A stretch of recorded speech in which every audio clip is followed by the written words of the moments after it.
So one of the questions that's been asked, not only of myself, but an awful lot with regard to Facebook groups, etc., and certainly in property groups, is can the bounce back loan, the government-backed bounce back loan, be used towards a property purchase, towards a deposit, especially for a property? And the simple answer is, if you're looking at it in a standalone proposition, the answer is no.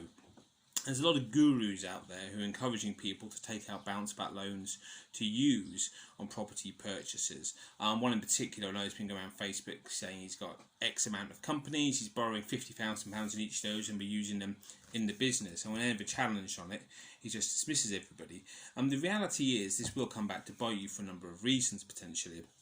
First of all, the rules of the bounce back loan scheme, and I'm quoting directly from the British Business Bank website, ultimately they have set the guidelines for the scheme, and the scheme says that 50% of the income has to be derived from the trading activity of the business. So if it's a property purchase, it's unlikely to be the case.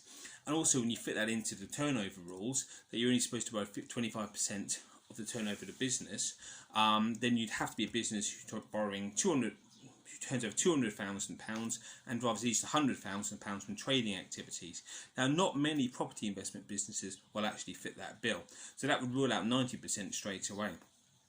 So I don't think that could happen.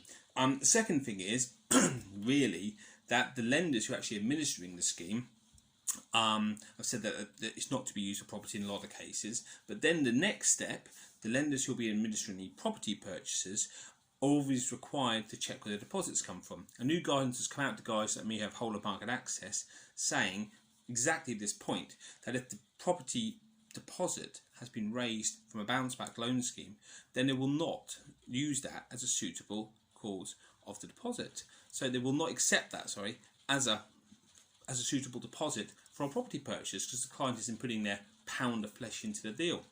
So as we get down the scale, things are becoming clearer and clearer that the bounce back loan isn't to be used for property purchase deposits, and I think it's very immoral of gurus to go out there encouraging people to do this, because this is a government-backed scheme. This is a scheme that is effectively going to be funded by the taxpayer in the end if they go wrong, and they're certainly being subsidised from a cost point of view by the taxpayer. And for people to use that money to generate assets when it should be for businesses who are looking to survive, and businesses who have been negatively impacted by COVID as well, I think is very disingenuous and very wrong. And I'm hoping that some of the people who have put out publications, put out videos, put out blogs encouraging people to do this actually are brought to task for it, because it is wrong. So ultimately, if you are a trading business and your business has struggle through COVID and use that money, and you take out money for a bounce back loan or one of the other loan schemes as well, and it absorbs into your cash flow and you use it down the line as a deposit, I suppose there's nothing to stop you doing that, and that's fine. But if you are borrowing money directly from these loan schemes to then put down as a property investment deposit, then that is against the rules and certainly the spirit of the scheme. Happy to take any questions on this. I know people have got different opinions, and I'm happy to have that conversation. Thanks, guys.